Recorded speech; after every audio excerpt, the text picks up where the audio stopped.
بسم الله الحمد لله والصلاة والسلام على أشرف المرسلين سيدنا محمد صلى الله عليه آله وصحبه وسلم. والسلام يا Soomaaliya islaamka oo dhan meesha jooga iyo Soomaaliya iyo Puntland dowladda federaalka intiina dhageysato oo dhan salaanta islaamkan ku salaamaya assalaamu calaykum waraxmatullaahi tacaala wabarakaatuhu. salaan kadib magacayga waxaa la yiraahdaa Macallin Xuseen Diiriye magan baa la yiraahdaa magacayga waxaan joogaa meesha la yiraahdo Balibusle oo degmada Jariiban ah gobolka Mudug ah magaalo qadiima oo anigu 63 aan ka galay dugsi quraan ka galay insha Allah ilaa haddana ilaahay uu ugu nooleeyo aanu deganahay khayrul ardi ma waafaqaka Allah baa yiri meesha ilaahay ka waafajiya arada kuugu khayroon ilaahay waa nagu khayrsiiyay waa ku dadalay waa ku dhaqanay waa ku noolahay nabadgelyan u qabnaa insha Allah taala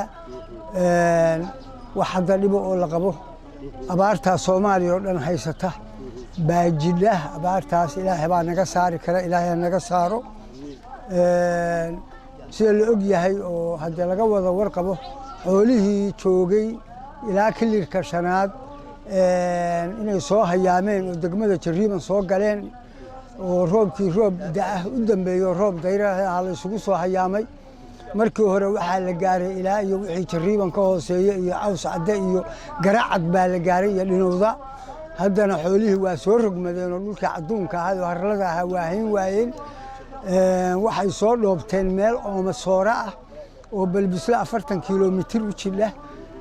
bay soo dhoobteen biyana waxa u ah meesha Balbisle iyo Buubi iyo Elbardaal iyo dhistinkaas tuulo guuco baa biyo u ah socodka loo soconaya meesha xoolaha joogaana waa ilaa 40 kiiloomitir 30 kiiloomitir wax mari karo oo gaadiid ah oo aan baabuurta infeekaha iyo biijiyada ahayna ma jiraanin iska rogooyin baa awalta wadanka ka shaqayn jiray waa ay ka samreen ma mari karaan bacaad baa xayiray wax kaalmaatiya dadkaasu intaana ka bixin dhibaato jiilaal wixii la arki jiray waa qabaaniin xoolihii oo doona waan aroori karin gaadiidkii oo tabar dhigay biyihii oo baabuurta ay ku qaadan lahaayeen oo shilinkii ay ku ugu dhaansan lahaayeen ay waayeen gaadiidkii oo wadadii mari waayay wax kaalmaatiya oo bini aadanimo ama Puntland ha noqoto ama Soomaaliya ha noqoto federaal ama caalamka hay'adaha jira ha noqoto wax kaalmaatiya oo ay heleena ma jiraanin haba yaraatee ma jiraanin wax wada wax ka qabta wax biyo dhaamiya wax raashin keena wax ma jiraanin WFP ba waxay keentay kaarar xoogaaya ayagaasay mar xoogaa ku qaateen alxamdulillah ilaahay baa u soo dhiibay waxaan dadkaasaan ka warbixinayno oo isu soo guuray oo hayaamay maalin walba inta magaalada la yimaada waxa la yahay meeshaydiina kuma noqon karo waxaan cuni kara cunana ma haysto biyana ma qaadan karo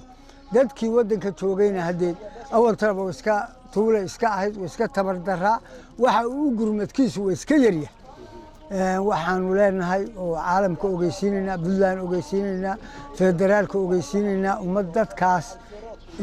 ilaahay baa gargaar in loo soo gargaaro loo qareemo wax loo raadiyo gobolka Mudug degmada Jariiban Soomaaliya federaal hay'ado loo raado loo qareemo dadkaas waa tabaalaysan yihiin waa baahan yihiin xoolihii waa ka baaba'ayaan wax biyo u geyn karaa ma jiraan oo gaadiida wadadii waa go'day baabuurtii waa mari weyday nagu marka odayaasha meeshan Balibusle dadka jooga oo ku noolaan jiray oo odayaasha ka abaanu nahay baahidaas balaaran oo dad iyo duunyaba la jeecsan yahay ilaahay baa quudin kare baanu ka qayla keenay baahidaasaan ka qayla keenay إن شاء الله تعالى ممتاز odayaashii maadaama aad ka mid tahay odayaasha deegaanka saa sheegtayna deegaanku degmo ka tirsan yahay maamulkii degmada kale ma wayse ka warqabin baahida iyo culayska deegaanka saaran maamulka degmadu hadda markii xooluhu ay jireen xagga aad bay waa dhex tageen waa ka warqabeen waa u qaylinayeen markii hadda xooluhu soo rogmadeen oo deegaankan xooluhu soo fuuleen maamulka hadda degmadii waa 100 kiiloomitir 95 kiiloomitir baanu isu jiraa waxaanu u warbixinaynay ka mid tahay degmadu oo aanu qaylada geeska gaarsiinayno haatana gudoomiyihii gobolka xagiisu naga jira insha Allah waxa ila tahay hadeed inuu wax noogu maqan yahay baan rajaynaynaa insha Allah degmaduna intaan u qayla geynaynaanu bay ka mid tahay culayskii wuxuu soo fuulay buubi balibusle tuulagu ceelbardaale wadadii dheerayd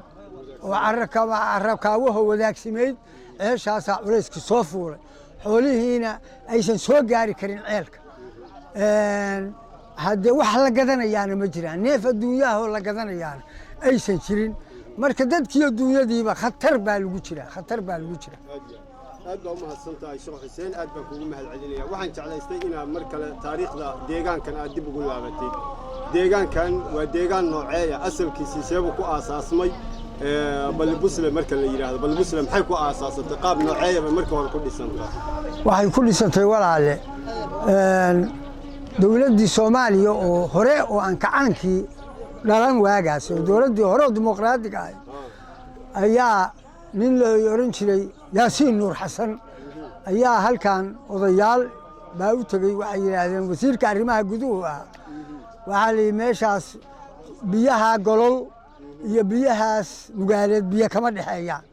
ceelka jariimana markuu doogtaa xoogaa biyo laga heli jiray mudugna waa iska biyo yara meeshaas baa la sahashay ceelkaas la yiraahdo siiga dheere waaga la yiraahdo waxa weeye yaxoob dheer waaga la yiraahdo baa ceelkaas halkaas laga sahashay oo meesha laga muday yaxoob dheer imisa sana laga joogaa waxa laga joogaa 60 kiiba 60 kiiba 62 kiiba 63 kiina anaa dugsi ka galay gugii dambe weeyo faraafqarar la yiraahdaa asaguna ceelkaas waxa la qodayay garboole baa markaasna la qoday riiga wax qodaya waxa ahayd bahashii xadreysada tugeey baa qoday kacaan iyo warki ma jiro waa dawladii waxa weeye aadan cabdulla cismaan wey oo hore wey cabdirashiid ma fuulin markaas waa aadan cabdulla cismaan riiga markii la sameeyay kadib deegaankaas markaasaa la bilaabay magaalada cabirkaas aad arkaysidoo isu jira kontonka tilaabo isu jira raggaasaa cabiray intii ka dambaysay waa la degayey colaadii bay la luufluuftay insha allahu tacaala colaaddii alla waa ka saaray haatan si toos ah baa loo soo degayaadoo hadeed waddadii garacad bay haysataa waa magaalo qadiima waa magaalo qofkii ku dhashay qof awoowe abooto sii yahay waxay dhisan tahay ilaa 55 sano bay dhisan tahay maasha Allah odayaashii deegaanka balibusle baa ka mid ah odayaasha anigu dugsigaan ka galay dugsiga quraankaan ka waa ku dhameeyay kitaabaan ku akhristay anaa dugsigii qabtay ardadii aan kacshay baa waxay joogtaa afaaqal ardi kala joogta oo macallimiin yihiin oo professor yihiin oo meel walba ay jiraan kadib odayaashii baan meesha taladeeda ilaahay hansiiyay haddana nabadoonnada reerkana ka mid baanahay odayaasha halkan joogana ka mid baanahay culumadeedana ka mid baanahay xogteedoo dhan waa aan hayaa xogteedoo dhan maasha Allah aad baa mahadsantahay deegaankan waxa uu marin u yahay xudunna u noqon doonaa sida qorshuhu yahay dekada garacad saas maxaa qorshe ah oo odayaasha iyo deegaanku diyaariyay oo ka qayb qaadashada iyo waliba si ay wax uga falgali lahaayeen oo wax looga heli lahaa maxaa la diyaariyay qorshaha marba meel baa wax joogeen mar waxaa sidii loo degi lahaa magaalada ammaankeeda iyo nabadeeda loo sugi lahaa wax nabadda ka horeeyo qiimaysan ma jiraan nabadaasa in badan laga shaqaynayay marba heer ha joogto baadi kala celin ma kala qaadasho isdhexmar bay hadda sii maraysaa hadda nabadaas waa muhiimadda koowaad oo meesha ay ku dagaamoobi kadho waa muhiimadda koowaad midda labaad jidka kan carrakaawaha oo la marayo wankeenaan wadda samaysanne gumaratoorihii gobolka ee mudugo loore maxamed yuusuf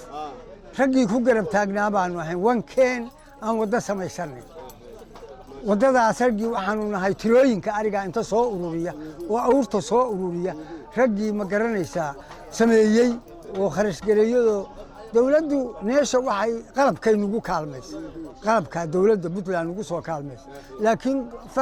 kharashka kale annagaa bixinaynay oo xoolaha ka soo ururinaynay wax kastaan keennay oo intaasoo tiro ariya intaasoo awra baan keennay haatan haddii alla idmo oo ilaahay yidhaahdo waxaanu jecellahay inaanu ka qayb gallo wax kastoo horumarkeeda ah iyadoo dawladdu nagu hagayso inaan horumarkeeda ka qayb gallo baan u taagannahay haddii alla idmo nabadgelyadeeda iyo degaankeeda iyo qaylogeeskeeda nin aamusan habarti qadisay baa liyahay inaanu federaalka la xiriiro Puntland la xiriiro waa waray u nimraahno waqtiga jira baa noogu muhiimsan maanta talagalkayagu saas weeye aad baan kugu mahadcelinayaa ma jirtaa wax aad si gooniya uga hadli lahayd oo aad bulshada reer Balbusle ama reer Puntland aad si gooniya uga hadli lahayd oo ku aadan hadday horumarka tahay hadday nabadgelyada tahay hadday caafimaad tahay fariin guud aad u diraysid oo waxtar asleeda bulshada way u tahay ma jirtaa fariin aad diraysid waa jiraa mar alla markii aan mobile furo xildhibaan baa la isku haystaa wala walba waa dhaaranaysaa soo Puntland waxaan leeyahay fariintaan u diraya odayaasha waaweyn oo hadda Puntland ku nool waa ka mid baana walaalayaalow ilaahay baa bariiskiina qoray kullu habba yaakulu biismi aadkibaha xabad kasta oo aad cunaysid ilaahay baa magacaada ku qoray risiq waad helaysaan fidna dalka ka ridinayna doorashada darteed jifi aan dhaaranayn oo kursiga yagii aan ku dhaaranayn warsi nabadgelyo oo xasilan oo muslimtinimo oo cadaalada waxaan leeyahay doorashada dalka ha lagu galo baan horta leeyahay anigu xildhibaanna doonimayo dadka haatan ergooyinkaana ka mid maahay laakiin waxaan dalka guud ahaan baan u naxayaa waxaan leeyahay nabadgelyo iyo walaaltinimo iyo islaantinimo doorashada ha lagu galo waxaan kaloo leeyahay abaarta taagan culayska la saarayo doorashada war abaarta haloo dadka waxa wax lagu yahay waa dadka